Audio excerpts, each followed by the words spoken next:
Hello and welcome, RCSchim in Hangar. Today I want to show you you read the title, Foxeer Aura10. Wait a minute.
It's large enough that my lazy Susan has a hard time fitting this monstrosity. In the past I flew with 9, 10 or 13-inch copters, but they were like NASA copters, quite old, and they flew like crap. This now is the latest and greatest build that I did from the Foxeer lineup of long-range drones. Full disclaimer, I asked Foxeer, can you send me your 10-inch drone because I'm interested in a heavier drone, how does it fly? And they agreed. It just took quite long until the parts were available. But Foxeer doesn't have any influence on this video. I can post my videos freely. I don't earn commission on sales here. I don't have affiliate links on Foxeer. This year the Aura7, the smaller version of this, it's easy to say this was my favorite copter. I flew it a lot, it was very reliable. I ended up flying it without a GoPro, just with O3, and the quality was good enough. It has good flight times, anywhere between 20 and high 25 minutes of flying time, which is more than enough. A good range, it's actually quite lightweight, really suited for long range flying. What a good experience that I made with the Aura7, I can suggest. You check out their copters, they are quite nice. With something like these 8000 milliamp lithium ion cells, this starts to get a bit ridiculous. And it also flies like a bus with it. It's not very nimble anymore. 3210 990 kV motors, spinning 10-inch 3 blades, Del prop. So this came in a box. I had to solder the ESCs to the PDB capable of doing 400 amps. 1.103 kilograms. Gal Kremer, shoutouts, hello Gal. did some motor tests with those motors, generated 3 kilos of thrust with one motor, so you have like 12 kilos pulling force. So you end up with a good power to weight ratio, and the battery is like almost 900 grams. You are quickly in the range of 2 kilos of starting weight with this. With that amount of weight, you're not so much affected by the wind. You don't feel the additional payload too much. I think you can carry like 1 or 2 kilos of payload with that. 9 to 11 amps of average consumption. Not just hovering, but gentle cruising. The PDB was defective by start, or it's more likely that it's my soldering. I don't have an amp readout on my OSD, which is kind of a bummer on a long-range drone, but I still see the volts, and the volts are normally a good indication of how empty your battery is. I start with a little build collage. It was a bit more work than the usual copters. My usual copters are ready to fly, so we should have the O3 in the back, but then we need a really long lens module cable, which is this here, cable O3 200. Spacers and the rubber thingies, the short rubber thingies with the long side on the bottom are on the PDB, and with the FC board I used the longer version of the rubber thingies and with the long side to the bottom. Good separation from the bottom, yeah, like squish it together and screw it tight. It's very rigid as I screwed the sandwich plate things into place. Those 2 screws on each arm. There's a third one to be screwed in here. The 50mm long screws and those rivet nuts. But already in this configuration it is very rigid, and yeah, that's important for the flight characteristics later and for the vibrations. Okay, obviously you have the shorter standoffs here on the sandwich center. Take the 80mm long screws. Yeah, the short screws. Overall it's a bit confusing which screw length to use where. The little bags are not labeled, but yeah. We have the O3 in the back. It's mounted with the 3M dual sticky tape. SMA pigtail extensions were a bit too long, but it's fine. This also looked like it's conformal coated. This is Crossfire on the right side with its 4 cables, and the GPS on the left side. Crossfire is on T and R1, so UART 1, and GPS is on UART 3, so T3 and R3. And also the stock cable that comes with the Biton 220 is conveniently long enough to reach the back side. Now they are still not perfect, but at least they are steady connections. I swapped to TBS solder. Apparently that's better than my old solder that I used.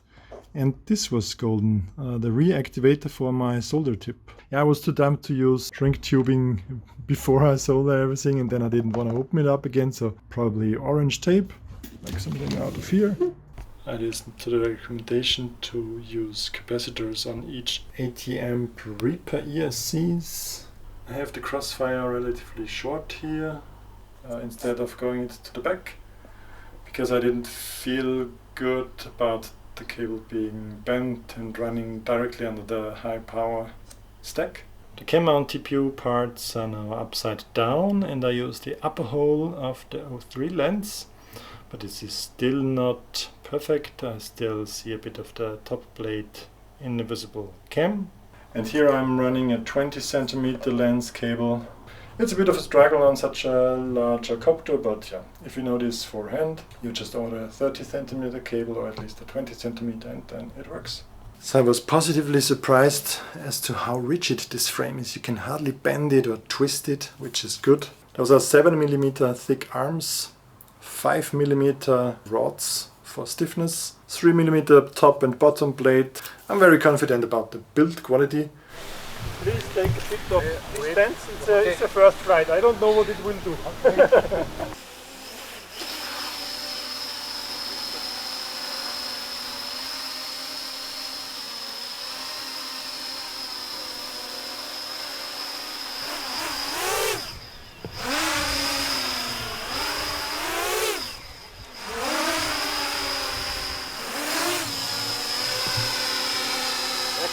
again.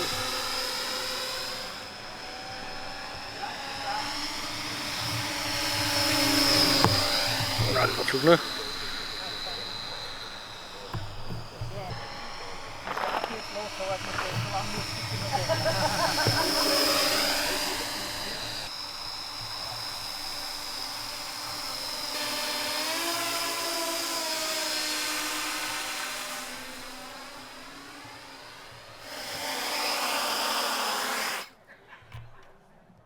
On my first not so proper tune they got really hot, so make sure that maybe you can try my tune or do the same as I did and use the preset from UAV Tech and dial it down a bit. Unfortunately the tunes that Foxeer sent me didn't work at all. They also got like shaky and hot, but maybe the ready to fly drone is tuned better. The ultimate question is, if you already have a 7-inch drone that you're happy with, do you even need this thing here? And that's a tough one to answer. I'm still more confident flying this thing here. Lightweight, not as expensive, trusted platform. It's not so much weight causing potential damage if it crashes somewhere. You really gotta be confident about flying the heavier copter. That's maybe one of its downsides. You have much more presence in the air. It's not that much louder than a 7-incher. And you have a lot of room when it comes to payload. You can easily fit like 20 centimeter long batteries on the top plate, or even more if you get rid of the GoPro fingers mount adapter in the front. Of course you should go 6S with this build. Today I wanted to find out what is the difference between flying the little trusted iFlight Chimera 4 in my O3 version. So the same video system on all three copters, Aura 7 also from Foxeer, and 10-inch Aura. Just zoom out quite a bit. It's a nice size comparison. And today was a good testing day because it was medium winds, quite gusty. If I fly over the trees and over this little hill, then a heavy gust hit me. With the Chimera 4 I had to lean quite heavily against the wind if I was flying with winds from the side. Today I didn't use any anti-filters at all to have a better comparison. And I can also show you now DVR side by side, small, medium and large copter, to kind of see. What you immediately will notice, the large copter still has a bit of shakes, but I'm not sure if this is vibrations or if this is not a perfect tune yet. So I hope I can get it to a point where it is flying like on rails, even in higher winds. This would be the win for the large copter.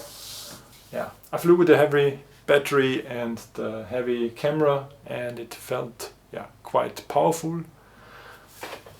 The lithium-ion 2-pack, it didn't get hot. It got warm, but slightly warm just, so it wasn't overwhelmed by the demands. But also I didn't like full throttle all the time. Online we see the ready to fly version will be $760 to $850, depending on what configuration you take. Fortunately they don't yet sell an O3 version of it, just Vista or an analog. Okay, thanks a lot for watching. Thanks to my patrons, you guys are awesome. You are a really good motivation for me to keep pushing my videos and get new equipment, buy new stuff to test and so forth. Check out the last video that I did in the, somewhere over here. And as always, thanks for watching. See you next time. Bye for now.